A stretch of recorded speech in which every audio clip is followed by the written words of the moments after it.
De cette année, c'est vrai que ça s'est super bien passé. Pour l'année dernière, j'ai fait de très bons résultats, je fais vice-champion du monde, donc c'est vrai que c'était une année quand même assez exceptionnelle pour moi. Après, c'est vrai que c'était quand même une saison difficile physiquement, parce que j'ai eu pas mal de petites blessures. Et c'est vrai que j'ai souffert sur pas mal de grands prix, sur presque la moitié de la saison, j'ai eu mal quelque part. Et c'est vrai que c'était assez dur pour moi. Mais bon, au final, je fais vice-champion du monde, c'est ça le principal. Et pour cette première saison, je ne croyais pas vraiment au titre. Après, mon objectif, c'était de finir dans les 5. C'est vrai que pour moi, c'était déjà un bel objectif, surtout pour ma première saison MX1. J'ai fait de très bons grands prix à certaines périodes. Et à certaines périodes, je faisais des grosses erreurs, comme des mauvais départs, des chutes. Et je perdais beaucoup de points lors de ces grands prix. C'est pour ça que je fais que vice-champion du monde, mais bon, assez loin quand même d'Antonio Cairoli. Les 3/4 de la saison, c'était assez difficile parce que j'ai vu le titre un peu s'envoler. Mais bon, tout le monde me disait ah, c'est quand même bien ce que tu as fait et tout. Après, il y a eu pas mal de blessures.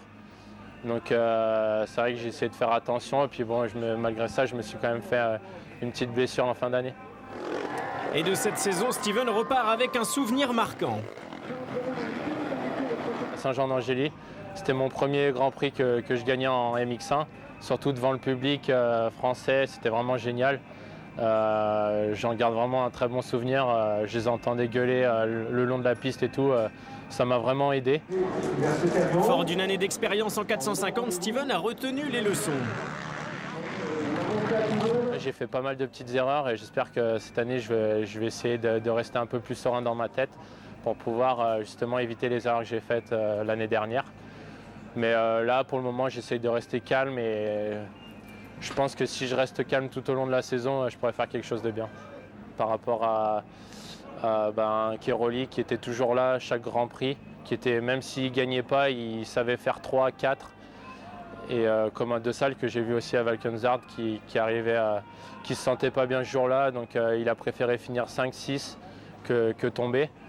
Et moi, j'ai pas su le faire sur certaines courses, comme aux États-Unis. J'ai voulu pousser un peu trop fort et je suis tombé alors que je me sentais pas bien.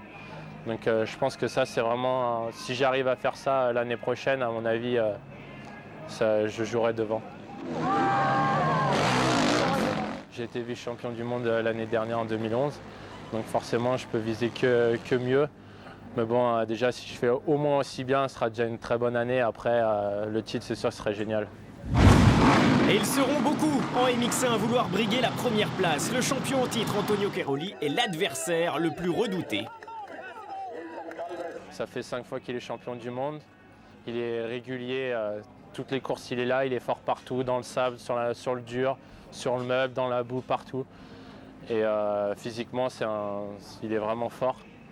Donc je pense que c'est lui qui sera au top niveau, comme tous les ans. Justement, j'espère que je vais réussir à le battre à son top niveau. Après, c'est sûr qu'il y a les Français qui roulent très bien. Il y a Christophe Pourcel qui revient des États-Unis, il y a Gauthier Paulin qui monte en MX1. Après, ça peut être moi, pourquoi pas.